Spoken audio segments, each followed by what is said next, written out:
वो चीजें आगे क्यों नहीं बढ़ पाई? क्या उनको सबूत में कोई कमी लग रहा है या फिर आपकी तरफ से कोई सबूत देने में कमी रही? नहीं सर, हम लोग तो उनको पर्याप्त एविडेंस दिए थे। आगे सड़कों पे ये लड़ाई होगी क्या? हाँ सर, सड़कों पे लड़ाई होगी अगर ये लोग नहीं सुनते हैं। उन्हें तो बेचारा ही बता दिया। पूर्णिया के जो है मृत्युंजय जो आरोपी थे उनको बेचारा बता दिया कि अरे वो दो पेपर जो जहाँ पे सेम क्वेश्चन है 100 के 100 वो दो पेपर। भूमिकाओं में आज वक्त जाया नहीं किया जाएगा क्योंकि पानी सर से ऊपर उठ चुका है, क्योंकि लगातार जिस तरीके से कुछ दरोगा अभ्यर्थी सिस्टम से लड़ाई लड़ रहे हैं और ये सिस्टम की लड़ाई कितनी आगे और जाएगी इसकी अंदाजा लगा पाना इसका तो बहुत मुश्किल है। हालांकि कुछ टाइमलाइन ये है कि बिहार में दरोगा की परीक्षा आपको याद होगा प्री होता है, फिर मेंस होता है और मेंस में पेपर लीक की बात निकलकर सामने आती है। बीपीएसएससी आयोग भी एक लेटर जारी करता है और ये बताता है कि बहुत छोटे स्तर पे लीक तो हुआ है, हमने उस पर कार्रवाई भी की है। उसके बाद अभ्यर्थी दफ्तर जाते हैं, आयोग के दरवाजे तक जाते हैं, पेपर रद्द करने की मांग करते हैं और उसके बाद अभ्यर्थी जो है वो ईओयू के ऑफिस भी जाते हैं, इस पर कार्रवाई को लेकर अपनी बातें रखते हैं, लेकिन कुछ भी हासिल नहीं होता। तो अब बच्चे क्या कर रहे हैं? बच्चों ने पूर्व मुख्यमंत्री नीतीश कुमार से मुलाकात की, डीजीपी के पास गए। हमारे साथ दारोगा अभ्यर्थी अमित है जो पूरी टाइमलाइन बताएंगे। और हमने जब आपसे आखिरी बातचीत की थी, आप लोग डीजीपी के ऑफिस जाने वाले थे, उसके बाद से लेकर अब तक क्या हुआ, क्या कुछ ऐसा स्पष्टीकरण दिख रहा है? ये पेपर किस तरीके से आगे बढ़ेगा? आप लोग लगातार रद्द करने की मांग कर रहे थे, अब ये बात कैसे कोर्ट तक पहुंची? सर, जब आपसे आखिरी मुलाकात हुई थी उसके बाद हम लोग डीजीपी ऑफिस गए थे। डीजीपी ऑफिस में हमने आवेदन दिया था कि इसकी जांच जो है ईओयू से कराई जाए। तो हमने जब वहाँ पे आवेदन दिया तो फिर पता चला डीजीपी ऑफिस से कि इस लेटर को बीपीएसएससी को पहले ईओयू को जाना था, लेकिन अब इसको बीपीएसएससी को भेज दिया गया है। तो हमने सवाल किया कि सर, पहले तो बताया जा रहा था कि ईओयू के डीजीपी को भेजा जाएगा। तो बोले कि देखिए, भेजा तो जाना था पहले, लेकिन आप लोगों का पेपर जो कैंसिल कौन करेगा? आयोग ही करेगा ना। तो उसके पास तो मतलब कि जो पहले ईओयू को भेजा जाना था वो भेज दिया गया बीपीएसएससी को, लेकिन बीपीएसएससी की तरफ से हमें कोई जवाब, कोई स्पष्टीकरण नहीं मिला। तो उसके बाद हम लोग फिर इंतजार किए कि क्या पता अब आ जाए, अब आ जाए, अब आ जाए, लेकिन फिर काफ़ी समय हो गया। तो फिर हमने सोचा कि अब हम कोई हमारी सुनने वाला नहीं है, तो जब कोई नहीं सुनता है तो फिर न्यायालय ही सुनता है। तो फिर हमने न्यायालय का दरवाज़ा खटखटाया। हम लोग तब से लगे हुए थे। हमने एडवोकेट, हमने सीनियर एडवोकेट को हायर किया। हमारा जो भी पिटिशनर वगैरह हमने पिटिशनर को बनाया, फिर पिटिशनर हो गए। तो उसके बाद हमने उसको एडमिट करवाया। हमारे जो 3 तारीख था उसमें फर्स्ट हियरिंग थी। फर्स्ट हियरिंग में हमारे ओपोनेंट के एडवोकेट थे, वो चाहते थे कि किसी न किसी तरीके से इसको फर्स्ट हियरिंग में ही निपटा दिया जाए, खारिज करा दिया जाए इस केस को, इस ग्राउंड पे कि इसमें कोई दम नहीं है। जबकि जब हमारे एडवोकेट सर जब पूरा एविडेंस दिखाते हैं तो फिर हमारे माननीय जज साहब को लगता है कि नहीं, इस केस में दम है, तो फिर उसको एडमिट करते हैं। एडमिट करने के बाद फिर उनको आदेश देते हैं कि आप जो भी इनका कंसर्न है, जो भी एलिगेशन लगा रहे हैं, इनका आप काउंटर एफिडेविट करिए।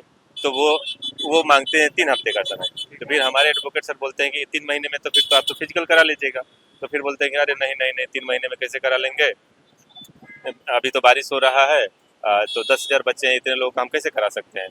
तो फिर बोला गया अच्छा ठीक है, आप तीन हफ्ते में आप नहीं करा सकते हैं। तो 3 हफ्ते का फिर उनको टाइम दिया गया। 3 हफ्ते मतलब कि अब अगली जो 24 तारीख है उस दिन सुनवाई है। तो काउंटर एफिडेविट में देखिए वो लोग क्या वो करते हैं उसके। यानी आयोग के दरवाजे पे जब कोई रिजल्ट नहीं मिला, आप लोग न्यायालय गए। न्यायालय की कार्रवाई पे कितनी उम्मीद है, क्या हासिल होगा? लग रहा है कि इस प्रक्रिया में फिजिकल होने से पहले आपके हाथ में कुछ अच्छा बात लगेगा? बिल्कुल बिल्कुल, हमें न्यायालय पे पूरी उम्मीद है क्योंकि हमारे पास पूरा सबूत है। क्योंकि हम लोग पहले जैसा कि हम लोग ईओयू जा रहे थे तो वहाँ से उनके अधिकारियों द्वारा बोला जा रहा था कि हमारे पास प्रॉपर सबूत है। इतना एईडीओ के पेपर में भी नहीं था सबूत, फिर भी कैंसिल हुआ क्योंकि सर और ड्यूरिंग एग्जाम सबूत है। ऐसा नहीं है कि आफ्टर एग्जाम में, ड्यूरिंग एग्जाम ही वो सारी चीजें जो बाहर आई हैं। और सर 27 तारीख को ही 2 जगह एफआईआर भी हुआ है और वहाँ पे भी 3/10 में सत्ता संज्ञान लिया है। एसएचओ ने गया पुलिस केस की बात करें। और बात रहे न्यायालय की, तो न्यायालय में ऑफकोर्स जो हमारे अपोनेंट के वकील थे उन्होंने तो बेचारा ही बता दिया। पूर्णिया के जो है मृत्युंजय जो आरोपी थे उनको बेचारा बता दिया कि अरे वो दो पेपर जो जहाँ पे सेम क्वेश्चन है 100 के 100 वो दो पेपर अपने किसी रिलेटिव को भेज रहे थे जो अगले साल एग्जाम देने वाले थे। तो सर यही देखिए कि 27 को एग्जाम देते हैं हम लोग, 28 को सब जगह वायरल होता है और हमें सर क्वेश्चन पेपर जबकि दिया नहीं जाता है और हमारा ज्यादा नंबर होते हुए भी हमें न्यायालय के चक्कर काटने पड़ रहे हैं। 2-3 मंथ से हम लोग अच्छे से नहीं सो पा रहे हैं, नहीं पढ़ पा रहे हैं तो इसकी जिम्मेदारी कौन लेगा? और सर हमें आंसर की भी नहीं दिया जाता है कि हम जाके एफआईआर भी कर सकें आयोग के खिलाफ कि हमारा इतना नंबर था। और सर आयोग जब हम लोग जाते हैं तो वो तो पहले आम नागरिक से मिलना नहीं चाहते हैं, उसके चेयरमैन एसएचओ तो आते हैं, वो बोलते हैं आम नागरिक से नहीं मिलेंगे। और उनका कहना होता है कि आप आप हो सकता है कि अच्छे से पैराग्राफ नहीं लिखे होंगे, हो सकता है आप हिंदी में क्वालिफाई नहीं किए होंगे, तो आप ओएमआर सीट का कार्बन कॉपी शो कीजिए, में हमें ओएमआर शो कीजिए ऑनलाइन, जैसा बीपीएससी में शो किया जाता है, वो भी बिहार का ही एक आयोग है। तो आप एक अनोखा आयोग है ये सर, कि वही एक भगवान भरोसे हमें छोड़ दिया जाता है, लॉटरी सिस्टम की तरफ आप एग्जाम दीजिए, उसके बाद आपको एक पीडीएफ जारी किया जाएगा रिजल्ट के तौर पे, उसमें आपका रोल नंबर आता है तो ठीक है, नहीं आता है तो कुछ फिर आप कोई सवाल नहीं कर सकते हैं आयोग। रिजल्ट पे थोड़ी बातचीत कर लेंगे। हमने देखा था आप लोग का जब रिजल्ट का वो पीडीएफ आया, बड़ी सिस्टमैटिक अरेंजमेंट में रोल नंबर दिख रहा था, ऐसा लग रहा था कि बहुत एक कंटिन्यूसली चीजें दिख रही हैं, 2, 4, 6, 8 ऐसे भी कुछ चीजें दिखी हैं क्या? हाँ, वो चीज़ें तो दिखी है, लेकिन उसको मतलब कि अगर हम लोग अदालत में लेके जाते हैं तो उसमें उतना दम नहीं रहता, क्योंकि 6 गुना लिया गया है बच्चों को, तो 6 गुना लिया गया है तो हो सकता है कि 6 में से एक बच्चों का नंबर आ जाए, तो उसमें तो ज़्यादा दम नहीं दिखा, इसलिए इस बात को हम लोग सर इस क्वेश्चन का आंसर देना चाहूंगी। बहुत एक सर हमारे पास एक सेंटर का हमारे पास पीडीएफ आया है, जिसमें सर 400 कुछ बच्चे उस सेंटर पे थे, उसमें लगभग 200 बच्चों का हुआ है सर, तो ये भी बिल्कुल इसमें भी डाउट है हमें। एक चीज और है, अब आपने आयोग से अलग हट के न्यायालय के दरवाजे तक आप लोग पहुंचे हैं, न्यायालय में कार्रवाई होगी नहीं होगी वो एक प्रोसेस की बात है, आगे सड़कों पे ये लड़ाई होगी क्या?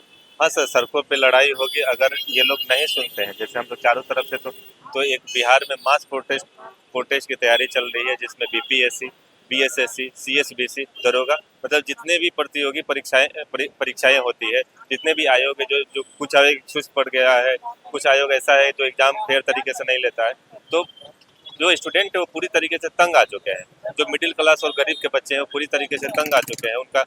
उनका एज निकलते जा रहा है, लड़कों की शादियां नहीं हो रही है, मतलब कि बेरोजगारी में पूरा समय निकल रहा है, तो एक कहीं ना कहीं एक गुस्सा है। फिजिकल की तैयारी मतलब मुझे लगता है कि काफी नजदीक है अब तो फिजिकल, और इस बीच में आप लोग याचिका दायर किए हुए हैं, क्या लग रहा है? सब क्या लग रहा है इसमें तो हम नहीं बता सकते, बट एक चीज ये बताएंगे, अब जो रिजल्ट आएगा, जो लड़के फिजिकल का तैयारी कर रहे हैं, क्या उनको कन्फर्म, वो 100% कन्फर्म है कि उनका रिजल्ट होगा? ये अगर उन लोग को लग रहा है ना, तो ये बाकी तो पूरा देख ही रहा है, 1700 से लेके जितना भी दरोगा का एग्जाम हुआ है, एक ऐसा भी पारदर्शिता के साथ नहीं हुआ, हर एक में प्रोटेस्ट या जो भी है कहीं ना कहीं बिना आंदोलन के। पेपर लीक का कुछ है। तो सर एक बार हो रहा है, ठीक है, हमेशा हो रहा है, एक बार की बात नहीं है।